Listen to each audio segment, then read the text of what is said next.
Hello guys, welcome to learn English channel. मैं हूं आप लोगों से Sonakshi. Let's start our class 4th। तो इस क्लास में हम लोग करने वाले हैं subject and predicates. So the first question, what is the subject and what is the predicate. तो चलिए इन दिस सेक्शन में देखते हैं कि आज हम लोग क्या क्या सीखने वाले हैं। फर्स्ट हम सब्जेक्ट सीखेंगे, सेकेंड हम प्रेडिकेट सीखेंगे एंड थर्ड हमारा जो सेक्शन है वो हमारा ऑब्जेक्ट है। सो चलिए one by one, step to step हम लोग स्टार्ट करते हैं। The first thing, what is the subject. मैंने आप लोगों को क्लास 3rd में बताया था कि जो सब्जेक्ट होते हैं उसके मुख्य कितने प्रकार होते हैं, 3 होते हैं। 3 कौन कौन से होते हैं? पहला subject, second verb, third object.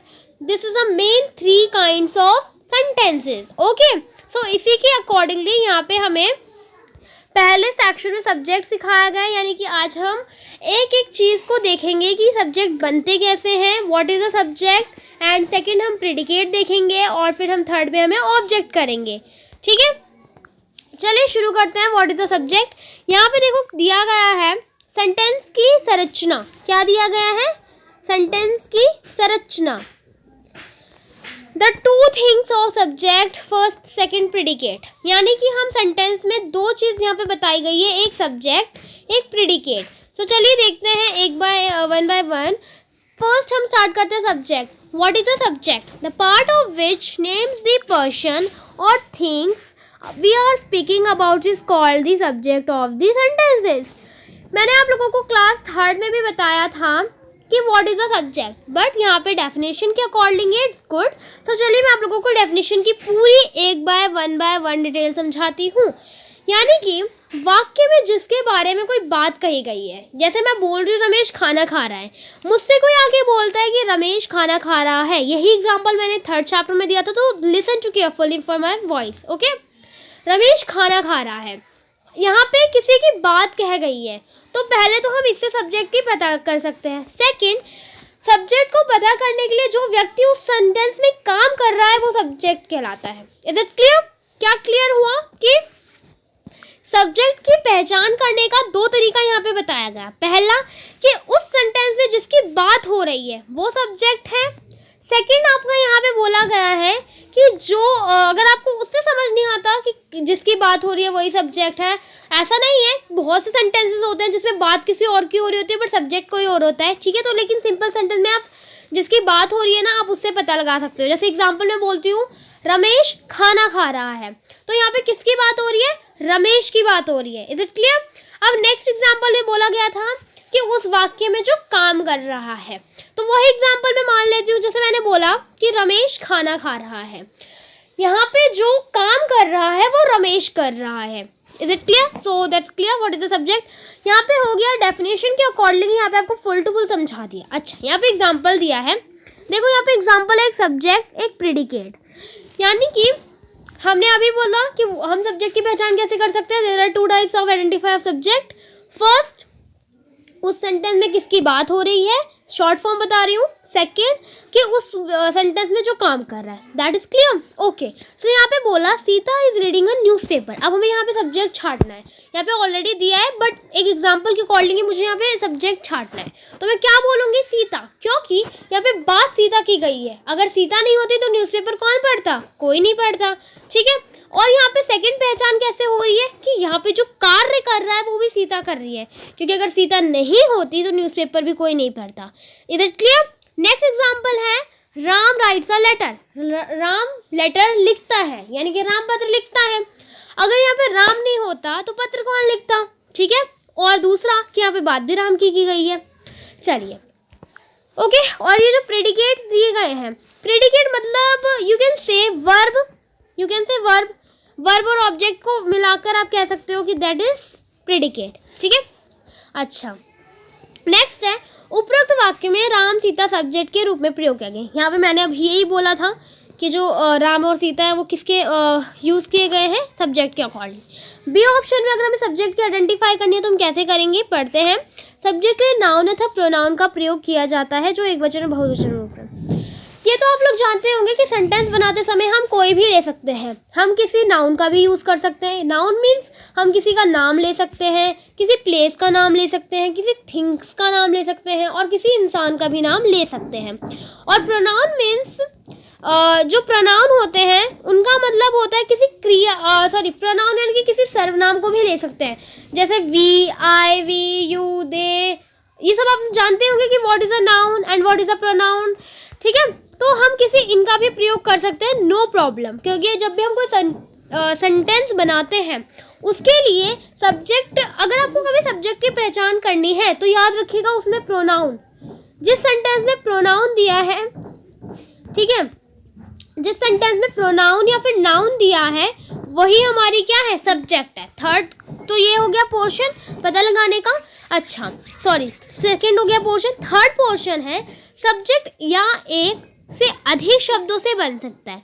It is possible, जैसे मान लो मैं बोल रही हूँ द टेम्पल, क्या बोल रही हूँ द टेम्पल, तो जरूर नहीं कि टेम्पल ही हमारा सब्जेक्ट है, ये द फिर कहाँ जाएगा, ऑब्जेक्ट में तो जाएगा नहीं, क्यों, ऐसे तो हो नहीं सकता यहाँ माइनस है तो यहाँ जाके प्लस हो जाए, ये मैथ्स तो है नहीं, तो इसीलिए जो द है वो टेम्पल के साथ ही क्या बनेगा, हमारा सब्जेक्ट बनेगा। ओके, अच्छा नेक्स्ट है, यहाँ पे बोला गया है वाक्य में कई बार सब्जेक्ट के साथ और भी शब्द जुड़ जाते हैं, वही बात है, सब्जेक्ट की विशेषता बताते हैं।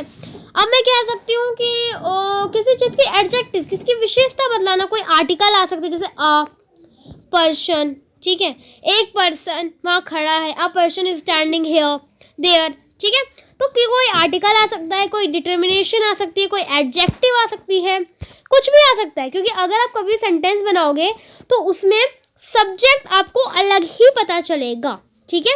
और डेफिनेशन के मुताबिक there are two main parts of identify the subject.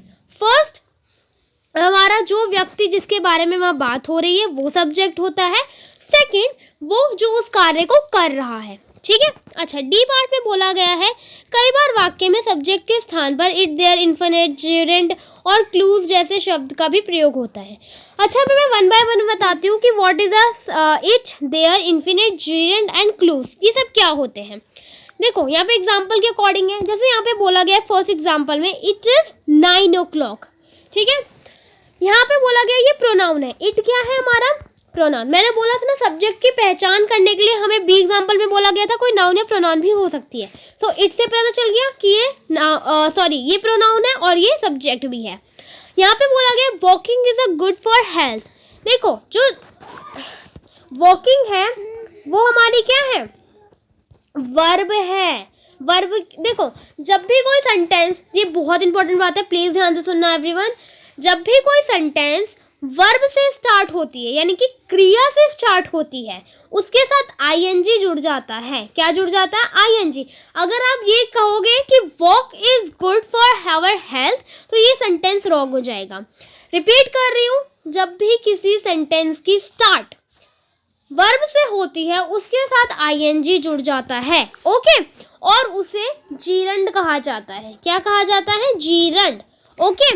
ये बहुत इंपॉर्टेंट बात है। अगर कोई सेंटेंस आप लोग कभी भी या फिर वो शुरू से और आप लोगों को इसमें क्या पता लगाना है, सब्जेक्ट। अब आप बोलोगे कि इसमें तो वर्ब आ रही है सीधे, तो आप इसे बोल सकते हो कि ये जीरंड है। क्या है ये, जीरंड वाला सब्जेक्ट है, ठीक है। अच्छा, नेक्स्ट बोला गया है where he goes he is not one. ये क्लूज है, एक कारण है कि वे कहाँ बिना बताए वे कहाँ जाता है, तो यहाँ पे कोई कारण भी हो सकता है सब्जेक्ट पता लगाने का, ओके। वेयर ही गोज ये हमारा टोटली सब्जेक्ट है, ठीक है, क्योंकि अब आप बोलोगे वेयर ही बन सकता था। पहली बात, यहाँ क्वेश्चन पूछा गया है WH फैमिली की हेल्प से। मैंने आपको बताया था what is the WH family of the 3rd chapter, so आप उसमें देखिएगा, ठीक है। और यहाँ पे हमें डी एग्जाम्पल है टू अरर इज ह्यूमन, ये इन्फिनिट है, टू अरर। ये जितने भी यहाँ पे दिए गए हैं ना, ये देखो there, infinite, gerund and clause, ये सब मैं आप लोगों को one by one, step by step, chapter wise chapter, एक एक चैप्टर में समझाती चलूंगी, ओके। एग्जाम्पल है there was a cat there, यानी कि वहाँ एक कैट, ये इनडायरेक्ट एडवर्ब है, ठीक है। अच्छा, ई पार्ट में बोला गया है जो शब्द या शब्द के समूह सब्जेक्ट के अर्थ में विशेषता प्रकट करें, इनलेजिमेंट ऑफ सब्जेक्ट कहलाते हैं। इन्हें एडजेक्टिव भी कह सकते हैं, जैसे honest man are respected everywhere, ये हॉनेस्ट इनलिगमेंट्स हैं ऑफ सब्जेक्ट है।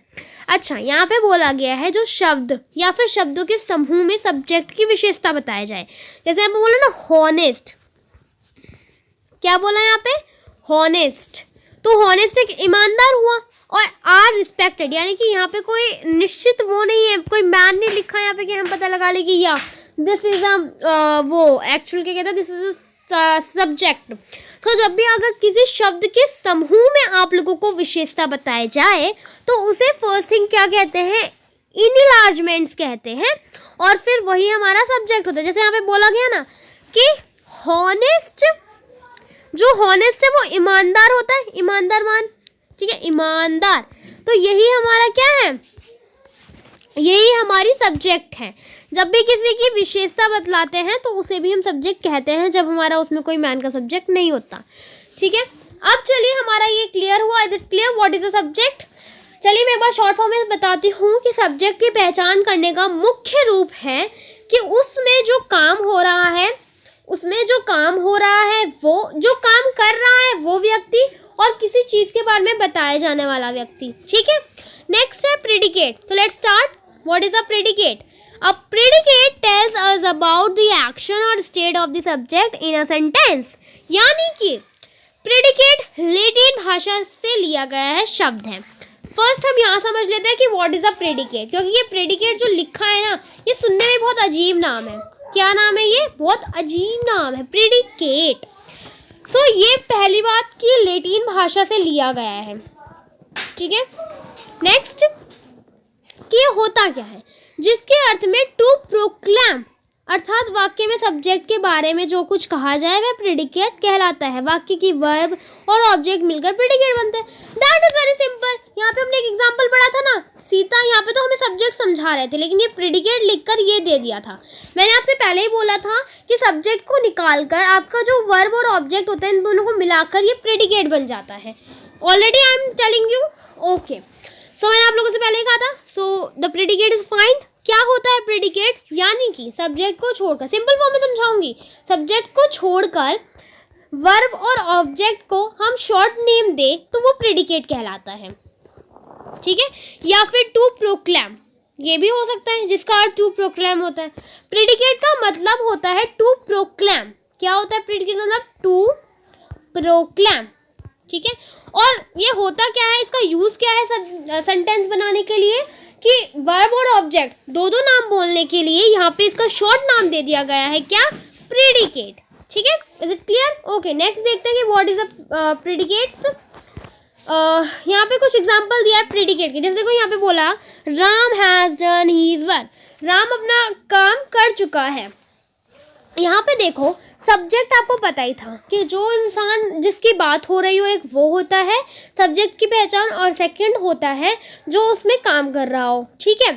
और प्रेडिकेट यानी कि वर्ब एंड ऑब्जेक्ट, ठीक है, ओके। नेक्स्ट एग्जांपल है डॉग्स बार्क, कुत्ता भौंक रहा है।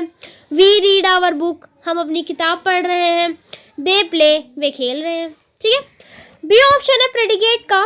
कुछ वाक्यों में प्रेडिकेट की वर्ब के पीछे कथन के आने भाग्य भी होते हैं, जिसे अदर पार्ट्स ऑफ स्पीच कहते हैं। ये शब्द noun, pronoun, adjective, complement, infinite, gerund and adverb भी हो सकते हैं। जैसे यहाँ पे बोला गया है कुछ वाक्यों में ना प्रेडिकेट की वर्ब के पीछे अन्य भाग भी हो सकते हैं, जो कि जिसे हम अदर पार्ट ऑफ स्पीच कहते हैं। जैसे the house are for sale, ये कॉम्प्लीमेंट है फॉर सेल, ठीक है। यहाँ पे बोला गया ना ये कॉम्प्लीमेंट है फॉर सेल, यानी कि प्रेडिकेट वर्ब और ऑब्जेक्ट को छोड़कर, ठीक है, वर्ब और ऑब्जेक्ट को छोड़कर अदर चीज को भी हम, अदर चीज जो इसमें आ जाती हैं वो भी क्या होती हैं, प्रेडिकेट कहलाती हैं। जैसे कोई कॉम्प्लीमेंट आ गया, कोई एडवर्ब आ गई, कोई जीरंड आ गया, या फिर कोई इन्फिनिट आ गया, ऐसे कुछ भी, ठीक है। सी पार्ट है जो शब्द प्रेडिकेट की विशेषता प्रकट करे, वे एक्सप्लेनेशन ऑफ प्रेडिकेट कहलाते हैं। जैसे यहाँ पे एक एग्जांपल मान लो, read this book again and again. ये जो अगेन और अगेन है ना, ये यहाँ पे इसकी विशेषता बता रहे हैं भाई, कि जैसे बोलो this she is very beautiful girl, okay, she is very beautiful girl. तो यहाँ पे विशेषता बताई जा रही है एक लड़की की। अब यहाँ पे बोला था read this book again to again, ये बुक को बार बार पढ़ा जा रहा है, तो यहाँ पे विशेषता बताई जा रही है ये बुक इतनी अच्छी है कि इसे बार बार पढ़ा जाता है, ठीक है। वो भी क्या कहलाता है, प्रेडिकेट एक्सटेंशन ऑफ इट। इसका जब भी हमें कोई ऐसी चीज़ मिले उसे हम एक्सटेंशन ऑफ प्रेडिकेट कहते हैं। चलो नेक्स्ट देखते हैं हम लोग, इन्हें एडवर्बियल एडजेंट भी कह सकते हैं। यानी कि जब भी हमें ऐसा होता है कि किसी की विशेषता बताई जा रही हो तो उसे हम कुछ भी नाम दे सकते हैं, कुछ भी नहीं, it's to name of this extension of predicate या फिर you can say adverbial adjunct. ठीक है, नेक्स्ट हम देखते हैं ऑब्जेक्ट। वाक्य में जिस पर कार्य किया जाए वही ऑब्जेक्ट होता है। यानी कि जैसे मैं बोल रही हूँ कि मैं न्यूज़पेपर पढ़ रही हूँ, तो यहाँ पे काम किस पे कर रही हूँ, न्यूज़पेपर पे कर रही हूँ। ठीक है, अर्थात जिस उद्देश्य के लिए कार्य होता है वह ऑब्जेक्ट कहलाता है। यहाँ पे ऑब्जेक्ट आप लोग समझ गए होंगे, जिसके लिए काम हो रहा है या जिस पर काम हो रहा है, that is clear. So exercise हम लोग करेंगे अपनी नेक्स्ट पार्ट में। Thank you for watching my video and like and subscribe me. Thank you so much.